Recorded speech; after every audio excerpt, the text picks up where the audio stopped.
Assalamu alaikum wa rahmatullahi wa barakatuhu. May God's peace and mercy be upon all of you.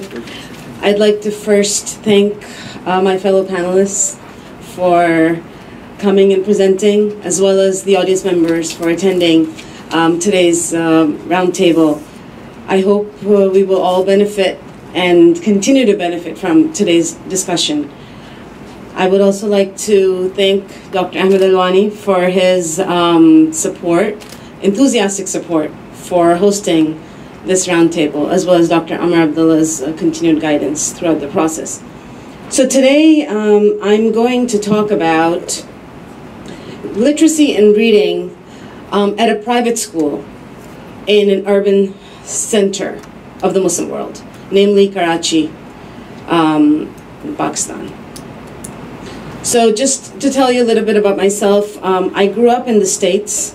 I am originally from Pakistan, and I grew up in the States, and as an adult I had the opportunity to go back and live in Karachi as an adult, where I got into education.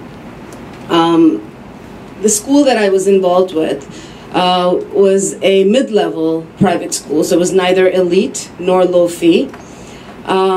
It basically, I know I mentioned K-12 in the title, but really the school had merged early childhood education with elementary schooling. And because they followed the British IGCSE Cambridge educational system, they went all the way up to 13th grade, which is ordinary and advanced levels. The medium of instruction in the school is in English, which is actually introduced first, and Urdu is taught from kindergarten onwards. And so that poses all sorts of issues. So firstly, something to note here is that we have kids at the school that are from varied English proficiency because they're coming from different backgrounds at home, where, whether English is spoken or not. So that depends on how much English they know already. And mind you, these kids, when they enter, are 2.5 years old, generally speaking. That's how early. And in fact, if you choose, like myself, when I went and I said, well, this is too early for me, you realize eventually that if you don't put your child in that school at that age, later on, you will not have that seat available. So this is something that is done there. Another thing to note is that Urdu is the mother tongue, and in Karachi specifically, there are not that many dialects, so Urdu tends to be primarily the mother tongue, but English is considered your first language in school. So again, that complicates scenarios. As we've been talking about the importance of mother tongue in centering the first language. So there is a huge emphasis on reading school-wide. In the early grades, that basically translates into a concerted effort in teaching kids to read. So you have, teachers and parents working together to make sure that happens. An example of this would be that parents are expected to come every week to the school to take their child to the library and read books together with them. Teachers are constantly updating parents in ways to basically the strategies that they're using in the classroom, so that the parents can replicate that at home and support their children. So as a result, you actually have, unlike other areas which are more like slums and rural areas in these same countries, Pakistan being one of the countries that receives heavy aid from USAID, but in this urban center, you're able to get grade level bilingual literacy. In the later grades, what tends to happen is that the teachers, now the kids have already learned how to read and they're reading proficiently, the teachers and administrators continue to verbally stress the importance of reading. And you have, things like the annual reading weeks and section-specific libraries and weekly library blocks, and, kids know, okay, you're supposed to take this many books home, it's a requirement, and then you have to bring them back, and so the expectation is that the kids are reading at home. However, the reality is that there is a dwindling interest in reading. Now, this is also apparent in the classroom. When I was teaching 8th and 9th graders, I was really excited because, I love literature and I have a background in English literature, but these kids were not interested in the assigned text. And as this, semester wore on, it was pretty clear that many of them were lagging behind in their reading, which of course had a direct impact on their comprehension or their participation in the classroom. And I could also see that these were the kids that had issues in terms of fluency in spoken English, as well as their writing skills were not, up to par. So a common complaint that I would always hear from these students is that books are boring. And I never really, thought about it that much. I would just try to explain to them, no, this book is really great. We should really be into it. Until my daughter, when she was in 3rd grade, came to me and said, Mama, books are boring. And I was flabbergasted because I had read to her since she was 3 months old. And she loved books. So I started thinking, what's going on here? So the more I thought, the more I observed her, I realized that this child is having difficulty reading. These children are demotivated. They're unable to engage with the text. And so the way they know is to project onto the text and say, well, this book is the problem. Obviously, they're too young to really understand that they are the ones who are having issues. Now, the thing to understand here also is that as the kids move from elementary to older grades, those picture books, those wonderful glossy, illustrations start to disappear and filled with like this black and white text only on in the book. And when we have this, the school here in the British system, and perhaps other people who have that kind of a background will understand that what you have is the picture books, then maybe some chapter books in the sense of the naughty books, which are Enid Blyton, a very well-loved author in post-colonial countries, I think. And she's really great, actually. And those were the books that I introduced my kids in terms of chapter books. But then from there you go to easy readers of abridged classics that are, like they'll take Don Quixote and they'll make it this thin. My daughter still cannot believe that Don Quixote is what it is, because what she read was in 3rd grade, which was this really thin, glossy book. And then from there you're expected to read these, full-blown, unabridged classics like Heidi and Black Beauty, and these kids are not prepared for it. So we don't have those fun school tales and other chapter books like Andrew Clements, and we don't have that available in a school like this private school. Whereas, and mind you, the school had thousands of books. I've heard of other schools that do not have as many. So if we keep moving, now the reason I put up these 2 images is just to emphasize the divide in a classroom often between readers and non-readers. And a lot of times we think we praise our readers, wow, and we're constantly nagging our non-readers, but we don't really understand that, the difficulties that they're having. And so it's, you'll hear a lot of slogans, read, read, read, readers are leaders, those who read succeed. And, it's all around the school, the teachers are saying it, the administrators are saying it. But, at some point, kids just start to tune it out because they're not getting any actual support that they really need. And so in retrospect, I do think back and I realize that the students that did not do so well in my class were the non-readers. And the readers were actually able to come up. So it brings me to an important point. Literacy versus reading success.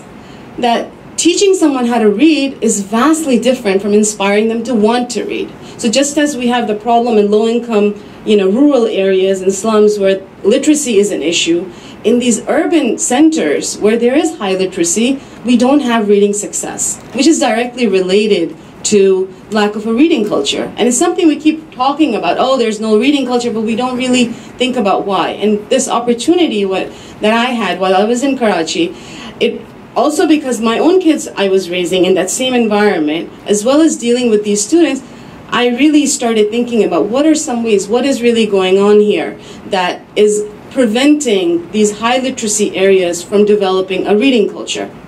And a lot of times in the States we see that reading culture, there's this dwindling interest in reading is directly connected to low income, like a low socioeconomic status. However, we're talking about private schools here that are fairly high tuition. So we are talking about moneyed families. So that's not even the case there. So an important thing to think about is that reading is a thinking activity. And so we have to connect the two. That a lot of times these kids who are struggling readers are not only struggling with the physical act of reading, but they're not able to translate that into instant meaning. Whereas the fluent readers are able to do the simultaneous act, which we do all the time and never really think about. So when I was doing a lot of research, one of the ways that I discovered that really helps in inculcating a love of reading is reading aloud. And it's actually, if we go back to 1985, the American Commission of Reading recommended it as the single most important activity, an indispensable tool in the classroom throughout the grades. And you know, this is what I relied on when it came to my daughter, when it came to my students, and I saw a huge difference. In fact, middle school and elementary school kids, you know, report that the favorite part of their school days when their teachers read aloud to them. So this is also research-based. Now I want to take a quick moment to just talk about the theoretical framework I have utilized to ground this model of reading aloud. So when I was researching educational early childhood educational theories, I came across Piaget and Vygotsky, and both of them appealed a lot to me because Piaget assures me that the child is innately capable of developing into a mature thinking individual, and Vygotsky highlights the importance of adult intervention in you know, helping that child develop optimally. And so, you know, this fits really neatly with reading aloud because you have these kids who are struggling, who've been labeled as non-readers, but we can actually help them become readers through teacher mediation and role modeling through reading aloud. And it's important to also understand that listening comprehension precedes reading comprehension. So when we take a slightly complex text and read it aloud to students, they're able to enjoy it and understand it, whereas they would not be able to read it themselves. So this scaffolding is extremely important to help children read independently more successfully. How do we do it? A lot of times when you talk about reading aloud, they say, oh yeah, we do reading aloud, you know. Every child in the classroom will stand and read a paragraph from the text. This is happening. What we're talking about here is supplementing the classroom syllabus with an unabridged book and reading it with expression just for the sake of enjoyment. So you can start with something easy and build it up, and remember to always take something that's just a little bit difficult for them so that it helps them develop their potential. But remember, we do not want to do any assignments attached to these reading aloud, because again, then reading will become a chore. And this is something we want to move away from. We want our children to be reading for pleasure, and eventually want to work towards sustained silent reading. The benefits of getting our kids to love reading is, and I'm sure there are multiple ways, but this is one way that I found that succeeded in the setting where I was, and with my children, alhamdulillah. The benefits are far-reaching. I mean, you're not only getting kids to be able to do independent reading, you're also improving their oral language skills. Their vocabulary is enriched. Their comprehension is so much better. They're able to write. Their writing improves, and ultimately students are attaining Piagetian developmental levels through Vygotsky's recommendations. And a lot of times when we talk about learning, once kids learn how to read, our focus often shifts to reading to learn, right? And we talk about content areas, and where sometimes some teachers make reading take on this purely utilitarian role. While this is important, we have to understand that if children stop reading for pleasure, their comprehension suffers, especially when they're in this bilingual context where their mother tongue is not being centered. And so we really need to make sure that we really need to make sure that we we keep this balance between focus in the content areas where there is, there's kids are reading to learn, but then at the same time, they're also reading for pleasure, which will enhance this. My students would come and tell me that, the English literature classes where we were studying different texts and, doing critical thinking, they would come and tell me, this really helps me in my other classes. Because a lot of times what happens is these kids, for their sciences and for their other subjects, they're going for after-school tutoring. And that's what helps them to really understand, the whatever content that they're studying. But this is difficult to do when you have a text, right? First of all, it's very difficult to find people who are well-versed in literature to tutor your child. And secondly, when you do so, it's, the teacher has to have read the entire text to be able to really help the child. Otherwise, all that's really happening is, okay, let's open this book and let's see what it says. And so literature becomes more of a comprehension exercise, which unfortunately is what is going on in many, many classrooms. So when we bring this context about, when we bring this piece about reading for pleasure, it really helps the teachers. Because rather than having to do subject-verb agreements all the way through 8th grade, which is what was happening at the school, you no longer need to, because the students are really getting all of that structure already from the text. I know I'm talking from a Pakistan and Karachi private school perspective, but ever since I've been back here, I'm amazed at how many kids within my family and friends circle are not reading. And parents are struggling. So this is equally relevant right here in the States as well. And some things just to, just to think about at the end are we as teachers readers? We focus so much on students, but are we as teachers readers? And a lot of teachers, at least at this private school, were not readers. And how can literature be taught in a way to support and advance thinking, which is sparked by reading for pleasure?